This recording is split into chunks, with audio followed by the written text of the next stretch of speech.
আপনি ফরজ নামাজ পড়ে আল্লাহর কাছে দোয়া করেন, কিংবা নফল নামাজ আপনি পড়ে আল্লাহর কাছে চান, দোয়া করেন, অথবা ফরজ নামাজ নফল নামাজ আপনি আদায় করতে পারেন নাই, আপনি কোরআনুল কারীম তেলাওয়াত করে আল্লাহর কাছে দোয়া করলেও যিনি দোয়া কবুল করবেন তিনি কে? কারণ যখন আপনি কোরআন তেলাওয়াত করেন, হাদিসের মধ্যে এসেছে কোন বান্দা যখন কোরআনুল কারীম তেলাওয়াত করেন, বন্ধুগণ কোরআন যিনি নাজিল করেছেন তিনি কে? কোরআনটা নাজিল করেছেন আল্লাহ। হাদিসের মধ্যে এসেছে আল্লাহর হাবিব সাল্লাল্লাহু আলাইহি ওয়াসাল্লাম বলেছেন, যখন কোন বান্দা কোরআনুল কারীম তেলাওয়াত করে, শুধু কোরআনের আয়াতগুলি তেলাওয়াত করে তা নয়, কোরআন তেলাওয়াত করা মানে হচ্ছে স্বয়ং আল্লাহ রাব্বুল আলামিনের সঙ্গে কথা বলা। সুবহানাল্লাহ। আপনি যতক্ষণ কোরআনুল কারীম তেলাওয়াত করবেন অতক্ষণ কথা বলবেন কার সঙ্গে? আল্লাহর সঙ্গে। আপনি কোরআন তেলাওয়াতের মাধ্যমে কথা বললেন, সুতরাং আল্লাহর সঙ্গে আপনি দীর্ঘ সময় ধরে কোরআনুল কারীম তেলাওয়াতের মাধ্যমে যখন কথা বললেন, কোরআন তেলাওয়াত করা হয়ে গেল, এরপরে আপনি আল্লাহর কাছে চান, দোয়া করেন, ফরিয়াদ করেন, যিনি আপনার দোয়া কবুল করবেন তিনি কে? বন্ধুগণ আমার, যদি বলেন যে হুজুর কোরআন তেলাওয়াত করার সময় তো পাইলাম না, তাহলে দোয়া করার সময় আপনি জিকির করেন, আল্লাহর প্রশংসা, সুবহানাল্লাহ, আলহামদুলিল্লাহ, আল্লাহু আকবার, কিংবা লা ইলাহা ইল্লাল্লাহ, এইরকম করে কেন আল্লাহর প্রশংসা আপনি করেন, আল্লাহর জিকির করে আপনি আল্লাহর কাছে দোয়া করেন, এটা অনেক আমল। এরপরে যখন দোয়া করবেন, আরেক হাদিসের মধ্যে আসছে, যেই ব্যক্তি দোয়া করার সময় দুরূদ শরীফ পাঠ করে না, দুরূদ শরীফ না পাঠ করে, আল্লাহ রাসূলের প্রতি দুরূদ সালাম পেশ না করে, আল্লাহর হাবিবের প্রতি দুরূদ সালাম পাঠ না করে যে ব্যক্তি দোয়া করে, তার দোয়া আল্লাহর দরবারে কবুল হয়। তাহলে দোয়া করার আগে দুরূদ পাঠ করা দরকার আছে না নাই? এরপরে নেক আমলটা হতে পারে, আপনি রাস্তার মধ্যে, মসজিদের মধ্যে, কিংবা মাদ্রাসার মধ্যে সদাকা করেন, দান সদাকা করে, দান সদাকা যেহেতু নেক আমল, আপনি দান সদাকা করার পর আল্লাহ তাআলার কাছে আপনি দোয়া করেন, ওই উসিলায় দোয়া করলে যিনি দোয়াটা কবুল করবেন, আওয়াজ দিয়ে বলতে হবে তিনি কে? আপনি দান করে আল্লাহর কাছে দোয়া করেন। বন্ধুগণ আমার, তাহলে আমরা প্রথমেই নেক আমল পাইলাম, 1 নম্বরে নামাজ, 2 নম্বরে আমরা পাইলাম কোরআন তেলাওয়াত, 3 নম্বরে জিকির, 4 নম্বরে তাসবিহ, 5 নম্বরে আমরা পাইলাম দান সদকা, দুরূদ শরীফ। এই সমস্ত নেক আমল করে আপনি যদি আল্লাহর কাছে দোয়া করেন, যিনি দোয়াটা কবুল করবেন তিনি কে? আপনি এগুলি করে আল্লাহর কাছে দোয়া করেন, তিনি দোয়া কবুল করবেন। এটা গেল দোয়া কবুলের 1 নম্বর শর্ত। দোয়া কবুলের 2 নম্বর শর্ত হলো, যেটা আমি আপনাদেরকে গত জুমায় বলেছিলাম, ইস্তেগফার করতে হবে। কি করতে হবে? ইস্তেগফার করতে হবে। আল্লাহ তাআলা বলতেছেন, ফাকুলতুস্তাগফিরু রাব্বাকুম ইন্নাহু কানা গফফারা। আল্লাহ তাআলা বলতেছেন, যখন তোমরা আমি আল্লাহ সুবহানাহু ওয়া তাআলার কাছে কোনো কিছু চাও, আমি আল্লাহর কাছে তোমরা যখন দোয়া করো, ফাকুলতুস্তাগফিরু রাব্বাকুম, সেই সময় তোমরা তাওবা করো, তোমরা ক্ষমা প্রার্থনা করো, ইন্নাহু কানা গফফারা, তোমাদের প্রতিপালক যিনি তিনি হচ্ছেন অত্যন্ত ক্ষমাশীল। বলেন সুবহানাল্লাহ। আমার আল্লাহ কি ক্ষমাশীল না? আল্লাহ ক্ষমা করতে ভালোবাসে। পৃথিবীর মানুষ, যখন আপনি কোনো মানুষের কাছে অন্যায় করেন, কোনো মানুষের ক্ষতি করেন, ওই মানুষের ক্ষতি করার পর সে যদি আপনার আপন ভাই হয়, তার কাছে গিয়ে যখন আপনি মাপ চান, ভাই আমি অন্যায় কাজ করছি, তোমার প্রতি জুলুম করছি, তোমার হক মেরে খাইছি, আমি ক্ষমা চাচ্ছি, আমারে ক্ষমা করে দাও, আপনার ভাই আপনার মুখের মধ্যে ক্ষমা করলে কি অন্তর থেকে ক্ষমা করে? প্রতিশোধ নেওয়ার ক্ষোভ থাকে না? কিন্তু আল্লাহ তাআলা এমন একজন মাবুদ, এমন একজন মালিক, বান্দা যখন গুনাহ করার পরে আল্লাহর কাছে ক্ষমা চায়, বান্দা যখন গুনাহ করার পরে আল্লাহর কাছে মন থেকে তওবা করে, সঙ্গে সঙ্গে আমার আল্লাহ তাআলা সেই বান্দার জীবনের সমস্ত গুনাহগুলি মাফ করে দেয়, সব গুনাহ একদম। এই জন্য আল্লাহ বলছেন, ফাকুলতুস্তাগফিরু রাব্বাকুম ইন্নাহু কানা গফফারা। আল্লাহ বলতেছেন বান্দা যখন তুমি আমার কাছে চাইবা, আমার কাছে চাওয়ার পূর্বেই তুমি তাওবা করে নাও, ক্ষমা প্রার্থনা করো। যদি মন থেকে তাওবা করতে পারো, মন থেকে ক্ষমা চাইতে পারো, আমি রব্বুল আলামিন তোমার জীবনের সমস্ত গুনাহগুলি মাফ করে দিয়ে তোমাকে একদম ছোট নিষ্পাপ বান্দা বানাইয়া দিব। বন্ধুগণ আমার, এর বাস্তবতা মন থেকে ডাকলেই সাড়া দেন হচ্ছে আল্লাহ। মন থেকে ডাকলে, মন থেকে তাওবা করলে যিনি কবুল করেন তিনি কে? বাস্তবতা আমি আপনাদেরকে গত জুমায় দিয়েছিলাম, স্মরণ করায়া দেওয়ার জন্য আবারও বলতেছি, গভীর মনোযোগ দেন। আল্লাহর নবী হযরতে মূসা আলাইহিস সালাম, মনে আছে আপনাদের? সেই সময় মরুভূমির প্রান্ত, মিশরের জমিনে একই তো মরুভূমি, দ্বিতীয়ত কোনো বৃষ্টি নাই, খরার কারণে গাছপালাগুলি শুকিয়ে যাচ্ছিল, পানির অভাবে মানুষ গোসল করতে পারতেছে না, পানি খাইতে পারতেছে না, পানির অভাব। এইরকম সময় পশু পাখিগুলি যখন পানি পাচ্ছে না, মানুষ যখন চাষাবাদের জন্য পানি পাচ্ছে না, প্রচন্ড খরা অনাবৃষ্টি, বনি ইসরাইলের মানুষগুলি আল্লাহর নবী মূসার কাছে চলে গেলেন, গিয়ে ডাক দিয়ে বললেন, ও আল্লাহর নবী মূসা কালিমুল্লাহ, দীর্ঘদিন হয়ে গেল মিশরের জমিনের মধ্যে বৃষ্টি নাই, অনাবৃষ্টি, আপনি একটু আল্লাহর কাছে দোয়া করেন, ফরিয়াদ করেন, আল্লাহ সুবহানাহু ওয়া তাআলা যেন বৃষ্টি দেয়। পয়গম্বর মূসা নবী বললেন, ঠিক আছে, আগামী কালকে তোমরা সবাই ওই ময়দানের মধ্যে উপস্থিত হয়ে যাবা, ওই ময়দানের মধ্যে একত্রিত হয়ে আমরা আল্লাহর কাছে দোয়া করব বৃষ্টির জন্য। ঘোষণা হয়ে গেল। পরের দিন একজন নয়, দুইজন নয়, ৭০,০০০ মানুষ আল্লাহর কাছে বৃষ্টির জন্য দোয়া করার জন্য উপস্থিত হয়ে গেছে। কত হাজার? ৭০,০০০ মানুষ একজোট হয়ে গেল। উদ্দেশ্য একটাই, বৃষ্টি হচ্ছে না, বৃষ্টির জন্য তারা দোয়া করবে। ৭০,০০০ মানুষ একত্রিত হয়ে যাওয়ার পরে আল্লাহর কাছে দুহাত তুলে যখন ফরিয়াদ করা শুরু করে দিয়েছে, আল্লাহর কাছে যখন চাওয়া শুরু করে দিয়েছে, ৭০,০০০ মানুষের কান্নাকাটি অবস্থা এরকম হয়ে গেছে, সব মানুষ ছোট বাচ্চার মতো হাউমাউ করে কান্না শুরু করে দিয়েছে। কিন্তু আল্লাহ তাআলা আসমান থেকে বৃষ্টি নাজিল করে, বৃষ্টি আসতেছে না, দোয়া তো দোয়া চলছে। পয়গম্বর মূসা আলাইহিস সালাম হতাশ হয়ে গেলেন, তিনি অবাক হয়ে গেলেন, হায়রে এটা কি হচ্ছে? আল্লাহর কাছে এর আগে আমি যতবার চেয়েছি, যতবার ফরিয়াদ করেছি, আল্লাহ তাআলা সঙ্গে সঙ্গে আমার দোয়া কবুল করে নিয়েছেন, কখনো আমারে খালি হাতে ফিরিয়ে দেন নাই। আজকে আমি এতক্ষণ ধরে দোয়া করতেছি, কি জন্য আমার দোয়াটা কবুল হচ্ছে না? কোন জায়গার মধ্যে ভুল হচ্ছে আমার?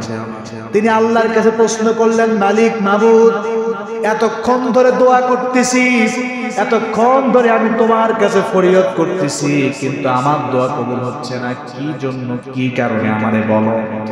আল্লাহ তাআলা ডাক দিয়া বলতেছে, বন্ধুরে শুনো, তোমার তাওবা, তোমার দোয়া আমি আল্লাহ তাআলা প্রতিবার কবুল করে নেই, ঠিক আছে, কিন্তু বান্দা শুনে রাখো, এইবার তুমি যে ৭০,০০০ মানুষকে নিয়ে আমার কাছে দোয়া করতেছো, এই ৭০,০০০ মানুষের মধ্যে এমন একজন ব্যক্তি আছে, যেই ব্যক্তি ৪০ বছর থেকে লাগাতার গুনার কাজ করতেছে।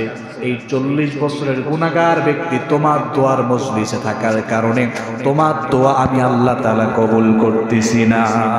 কত বছর? ৪০ বছর ধরে লাগাতার গুনার কাজ করতেছে, নাফরমানি করতেছে আল্লাহর। আল্লাহ বলতেছে, বন্ধু শুনো, ওই ব্যক্তি যতক্ষণ পর্যন্ত তোমার দোয়ার মজলিস থেকে বের হয়ে না যাবে, ততক্ষণ পর্যন্ত আমি আল্লাহ তোমার দোয়া কবুল করব না, ততক্ষণ পর্যন্ত আমি আল্লাহ তাআলা আসমান থেকে বৃষ্টি নাজিল করব না।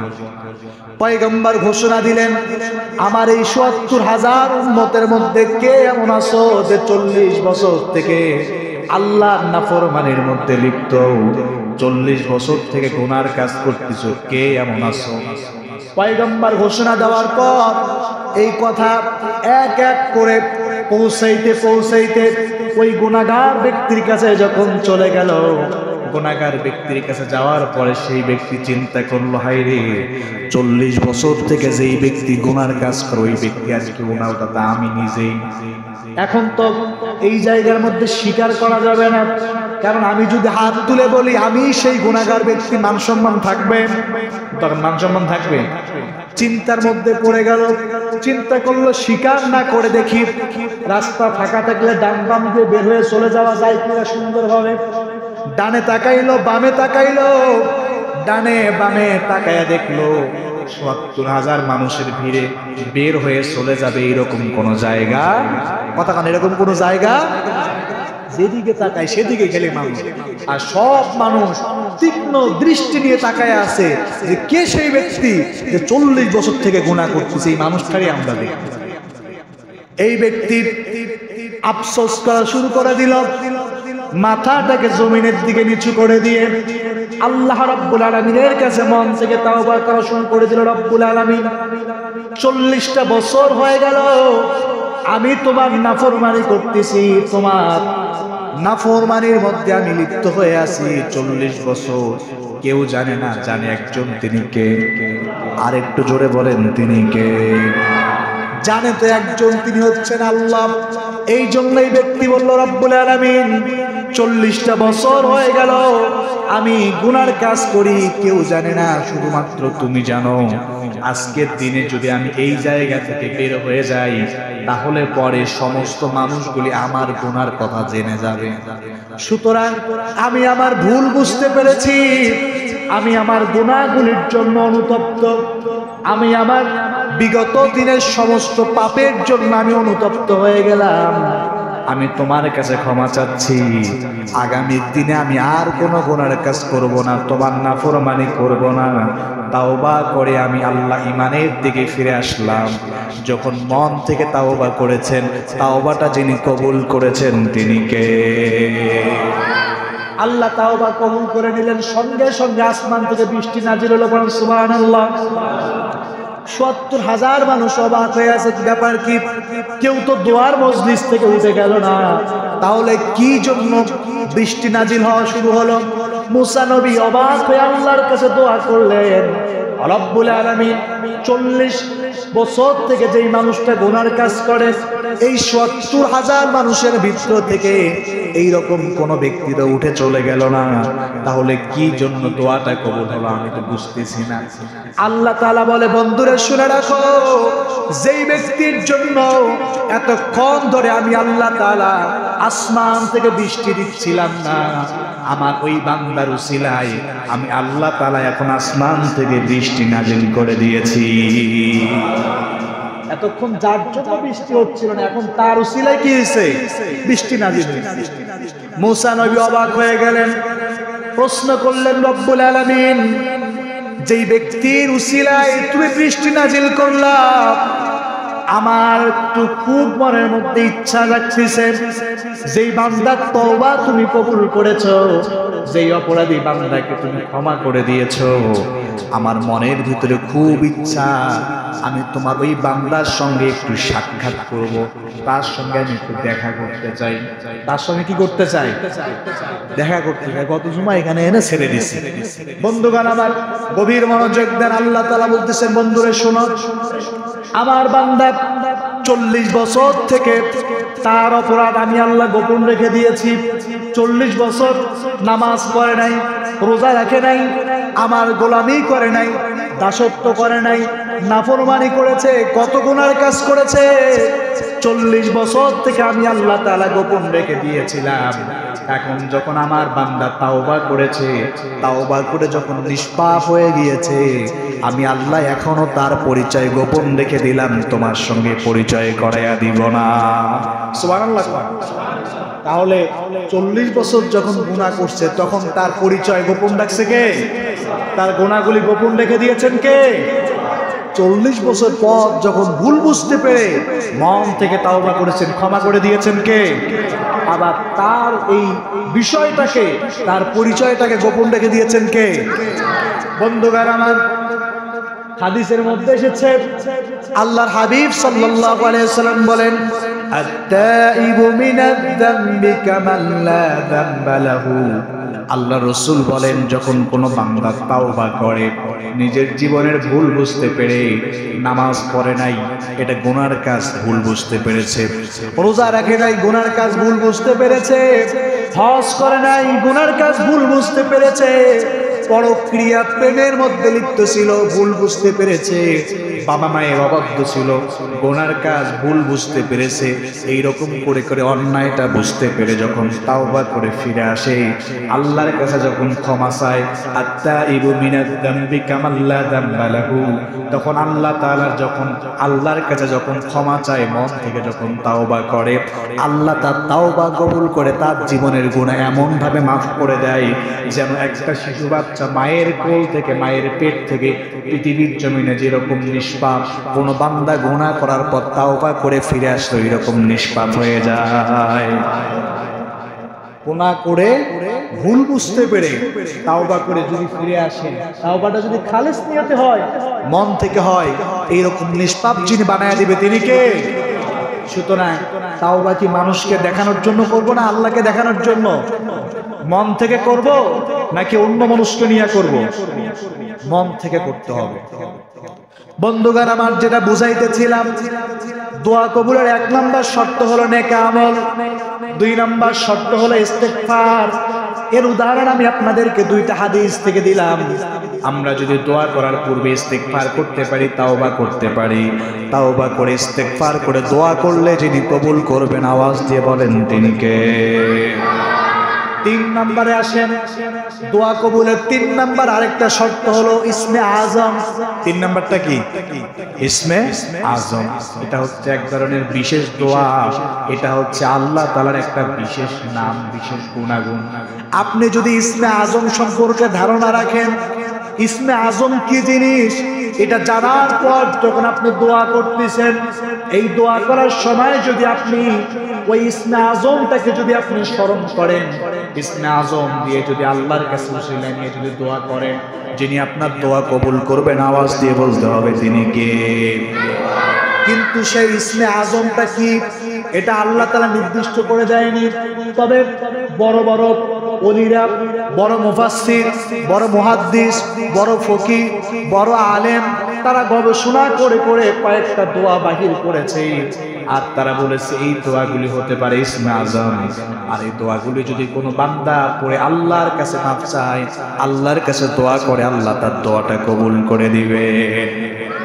হযরতে বন্ধুগণ আমার, তাফসীরে কাবীরের মধ্যে এসেছে, হযরত ইবনে আব্বাস রাদিয়াল্লাহু তাআলা আনহু বলেন ইসমে আজমটা হলো আল হাইয়্যু ওয়াল কাইয়্যুম।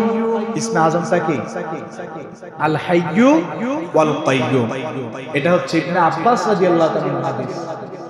এই হাদিসটা অনেক বড় বড় আলেম, অনেক বড় মুহাদ্দিস, অনেক বড় মুফাসসির তারা এটাকে সমর্থন করেছেন যে কোনো বান্দা যদি দোয়া করার সময় আল হাইয়্যু আল কাইয়্যুম বলে দোয়া করে, তার দোয়া আল্লাহ তাআলা খালি হাতে ফিরিয়ে দেয় না, তার দোয়া আল্লাহ কবুল করে নেয়। প্রমাণ কি? বদরের যুদ্ধের মধ্যে আল্লাহর হাবিব সাল্লাল্লাহু আলাইহি ওয়াসাল্লাম যখন 313 জন নিরস্ত্র, অস্ত্র ছাড়া শুধুমাত্র খালি হাত নিয়ে আসছে, এইরকম 313 জন মুসলমান নিয়ে বদরের যুদ্ধের মধ্যে তিনি যখন রণাঙ্গনের মধ্যে চলে গেলেন, পক্ষান্তরে 1000 সশস্ত্র বাহিনী, যাদের উট আছে, ঘোড়া আছে, তরবারি আছে, সব আছে, 1000 বাহিনীর বিরুদ্ধে নবীজি 313 জন নিয়ে যখন বদরের প্রান্তের মধ্যে চলে আসছে, তিনি সিজদার মধ্যে পড়ে যখন কান্নাকাটি করতেছিলেন, দোয়া করতেছিলেন, ঠিক এই রকম সময় তার দোয়ার মধ্যে একটা বাক্য ছিল, তিনি তার দোয়ার মধ্যে একটা শব্দ উচ্চারণ করেছিলেন, ইয়া হাইয়্যু ইয়া কাইয়্যুম বলে তিনি দোয়া করেছিলেন। আর বদরের প্রান্তে যিনি বিজয় দিয়েছেন তিনি কে? বদরে কি মুসলমানরা বিজয়ী হয় নাই? বিজয়ী হয়েছে, দোয়া করেছে। সুতরাং আমরা যখন দোয়া করব, দোয়া করার সময় ইয়া হাইয়্যু ইয়া কাইয়্যুম বলা দরকার আছে না নাই? আমরা যখন দোয়া করব ইসমে আজম হিসাবে আমরা দোয়া করতে পারি আল্লাহর কাছে, ইয়া হাইয়্যু ইয়া কাইয়্যুম বিরহমাতিকা আস্তাগীস। আমরা যদি এটা বলে দোয়া করতে পারি, যিনি দোয়াটা কবুল করে নেবেন, আওয়াজ দিয়ে বলতে হবে তিনি কে। মনে থাকবে তাহলে ইসমে আজম, ইয়া হাইয়্যু ইয়া কাইয়্যুম বিরহমাতিকা। সবাই বলেন ইয়া হাইয়্যু ইয়া কাইয়্যুম বিরহমাতিকা। আরেকবার বলেন ইয়া হাইয়্যু ইয়া কাইয়্যুম বিরহমাতিকা আস্তাগীস। মনে থাকবে আপনাদের? আচ্ছা, পুরোটাও যদি মনে না থাকে এতটুকু মনে রাখবেন কমপক্ষে, ইয়া হাইয়্যু ইয়া কাইয়্যুম। শব্দ কয়টা? দুইটা শব্দ। মনে থাকবে না ইনশাআল্লাহ? আপনি যখন দোয়া করবেন, অনেক আলেম অনেক ইসমে আজমের কথা বলছেন, তবে সবথেকে গ্রহণযোগ্য এবং পরীক্ষিত একটা দোয়া হচ্ছে এটা, যে আপনি যখনই দোয়া করতেছেন, যে বিষয় চাচ্ছেন, আপনি জাস্ট দোয়ার মাঝে এটা পড়েন, ইয়া হাইয়্যু ইয়া কাইয়্যুম। আপনি এতটুকু বলেন, এর উসিলায় যিনি দোয়া কবুল করবেন তিনি কে? বন্ধুগণ আমার, এরপরে 4 নাম্বার হলো দোয়া কবুলের শর্ত হচ্ছে বরকতময় জায়গা, বরকতময় সময়। বরকতময় জায়গাগুলি কি? আপনি যখন হজের মধ্যে চলে গেলেন, সামনে কাবা শরীফ, কাবার সামনে থেকে যদি আপনি দোয়া করেন, কাবার সামনে থেকে যদি আপনি ফরিয়াদ করেন, আপনার দোয়াটা যিনি কবুল করবেন তিনি কে? সাফা মারওয়া পাহাড়ের মধ্যে দোয়া করলে কবুল করবেন কে? আরাফার ময়দানে দোয়া করলে কবুল করবেন কে? মাহে রমাদান মাসে ইফতারির পূর্বে দোয়া করলে কবুল করেন যিনি, তিনি কে? গভীর রাতে তাহাজ্জুদের নামাজের সময় বান্দার দোয়া যিনি কবুল করেন, আওয়াজ দিয়ে বলতে হবে তিনি কে? এইরকম সময় আপনি যখন আল্লাহর কাছে দোয়া করবেন, আমার আল্লাহ তাআলা বান্দার দোয়াটাকে কবুল করে নেবেন। তাহলে দোয়া কবুলের 4 নাম্বার শর্ত আমরা জানলাম, যে নির্দিষ্ট সময় নির্দিষ্ট স্থানে আমাদেরকে দোয়া করতে হবে। স্থানগুলি হলো বাইতুল মাকদাস অর্থাৎ মসজিদে আকসা, যেটা ফিলিস্তিনের মধ্যে ইসরায়েলের দখলে, এরপরে হচ্ছে কাবা শরীফ, এরপরে হচ্ছে আরাফার ময়দান, এরপরে হচ্ছে হাজরে আসওয়াদ। এইরকম করে করে বিশেষ কিছু জায়গা রয়েছে, যে জায়গাগুলিতে কোনো মানুষ যদি গিয়ে হাত তুলে আল্লাহর কাছে দোয়া করে, আমার আল্লাহ তাআলা ওই ব্যক্তিকে খালি হাতে ফিরিয়ে দিতে লজ্জাবোধ করে, তার দোয়া আল্লাহ কবুল করে। এটা হচ্ছে স্থান। এটা কি গেল? স্থান। আর সময়টা কি? সময়টা হলো সব থেকে বেটার, সব থেকে গুরুত্বপূর্ণ সময় হলো রাতের শেষ অংশ, যখন গোটা পৃথিবীর মানুষ যখন নিঝুম নিস্তব্ধ নীরবতা, মানুষেরা যখন ঘুমায়া পড়ে, কোনো মানুষ যখন জাগ্রত নাই, এইরকম সময় একজন আসমানের মধ্যে এসে তার বান্দাদেরকে ডাকে, আওয়াজ দিয়ে বলতে হবে তিনি কে? সব মানুষ ঘুমায়া পড়ছে, কোনো মানুষের সারা শব্দ নাই। এইরকম সময় রাতের শেষ অংশে আল্লাহ সুবহানাহু ওয়া তাআলা প্রথম আসমানের মধ্যে চলে আসেন। প্রথম আসমানের মধ্যে এসে তিনি তার বান্দাদেরকে ডাক দেন, ও আমার বান্দারা, গুনাহ করতে করতে ক্লান্ত হয়ে গেছো, পাহাড় পরিমাণ গুনাহ কে করেছো, আমার কাছে যাও, আমার কাছে ফরিয়াদ করো, দু চোখের পানি ফেলে কাঁদো, আমি আল্লাহ তোমার পাহাড় পরিমাণ গুনাহটাকে ক্ষমা করে দিব। এরপরে আল্লাহর ফেরেশতা ঘোষণা করতে থাকে, কে আছো অভাবগ্রস্ত, এটাই সময় দোয়া করো, আল্লাহ তোমার অভাবটাকে দূরীভূত করে দিবে। কে আছো ঋণগ্রস্ত, আল্লাহর কাছে দোয়া করো, আল্লাহ তোমার ঋণগুলি পরিশোধের ব্যবস্থা করে দিবে। কে আছো সন্তান হয় না, আল্লাহর কাছে দোয়া করো, আল্লাহ তোমার সন্তানের ব্যবস্থা করে দিবে। এইরকম করে করে শেষ রাতে তাহাজ্জুদের নামাজের সময় আল্লাহ তাআলা প্রথম আসমানের মধ্যে এসে তার বান্দাদেরকে ডাকে আর ক্ষমা করতে থাকে। পড়েন সুবহানাল্লাহ।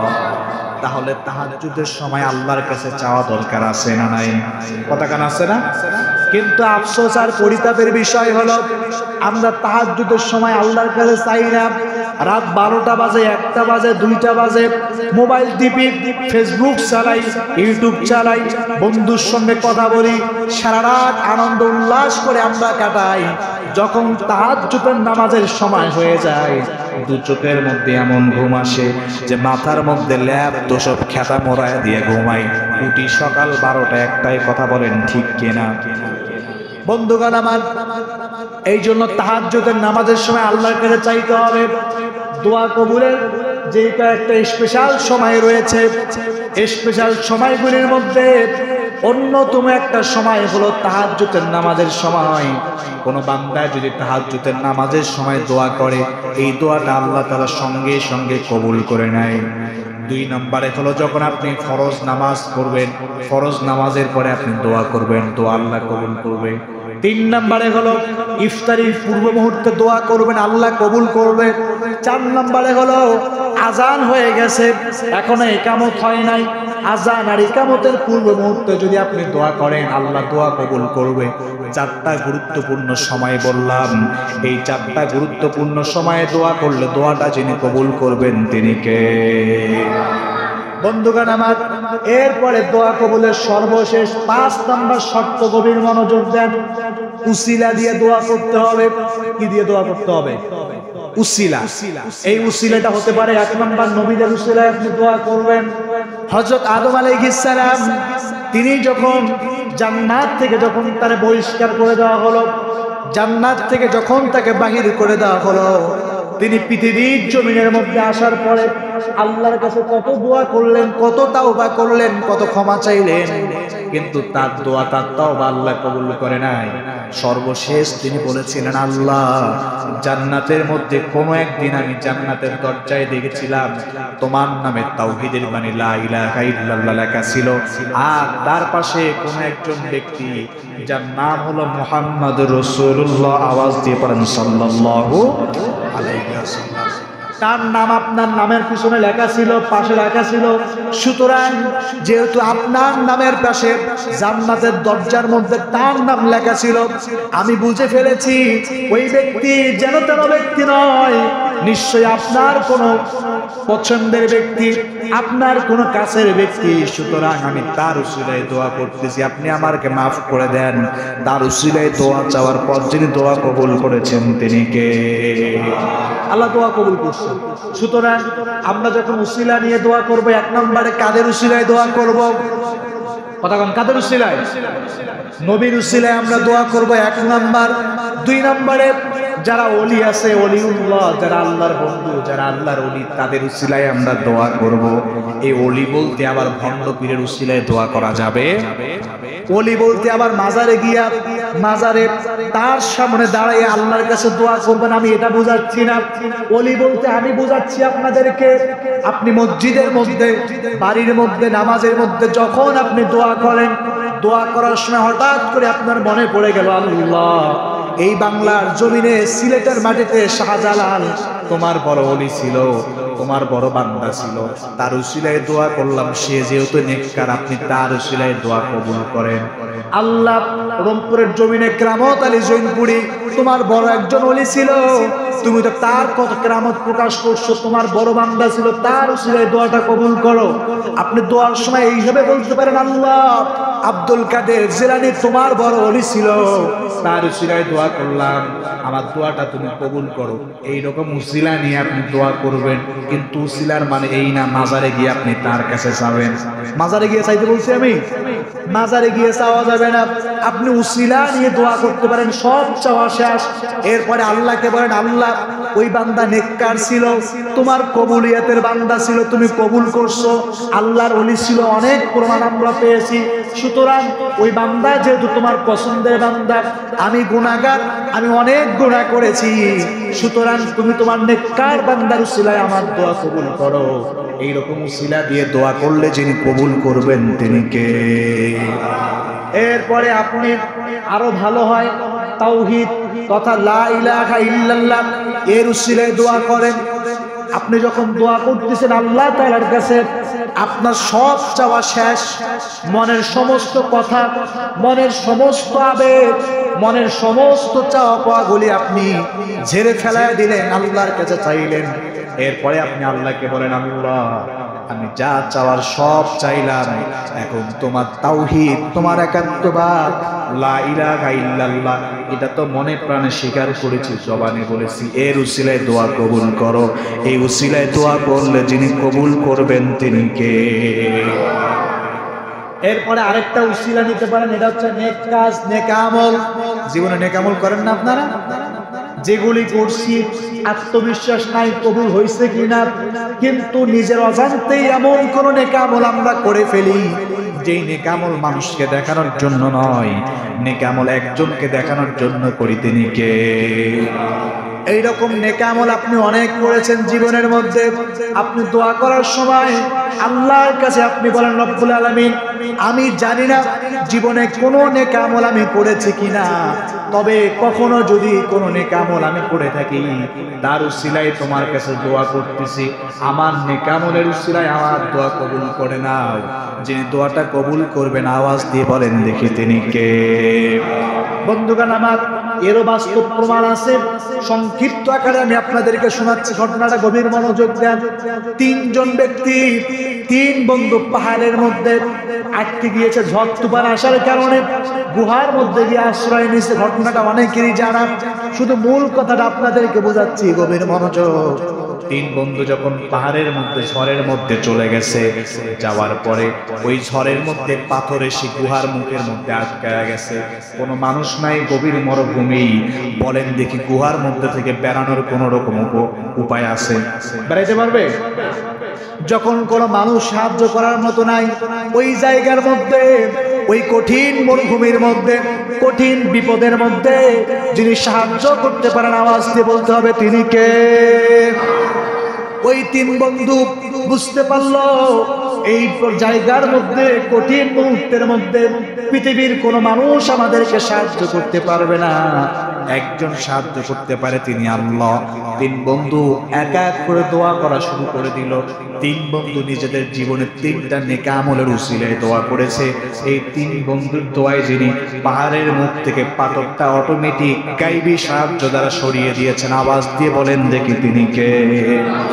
বন্ধুগণ আমার, তাহলে দোয়া কবুলের শর্ত পাইলাম কয়টা? কথাগণ কয়টা পাইছি? পাঁচটা পাইলাম। এক নম্বরে নেক আমল, দুই নম্বরে পাইলাম ইস্তেগফার, তিন নম্বরে পাইলাম ইসমে আজম, চার নম্বরে আমরা পাইলাম সেটা হচ্ছে আমরা নির্দিষ্ট জায়গায় নির্দিষ্ট স্থানে দোয়া করব, পাঁচ নম্বরে আমরা পাইলাম উসিলা দিয়ে দোয়া করব। তাহলে কয়টা পাইছি? মনে থাকবে? এক নম্বরে কি? নেক আমল। দুই নম্বরে কি? কথা বলেন, সবাই বলেন। দুই নম্বরে কি? ইস্তেগফার। তিন নম্বরে ইসমে আজম, ইয়া হাইয়্যু ইয়া কাইয়্যুম। চার নম্বরে কি? নির্দিষ্ট স্থান এবং নির্দিষ্ট সময়। পাঁচ নম্বরে উসিলা, নবীর উসিলা, তার যে আল্লাহ ওয়ালা আছে, ওলিরা আছে, এদের উসিলায়, আপনার নেক আমলের উসিলায়, ভালো কাজের উসিলায়, তাওহীদ রিসালাতের উসিলায় আপনি দোয়া করবেন। এই পাঁচটা শর্ত মেনে দোয়া করলে যিনি কবুল করবেন তিনি কে?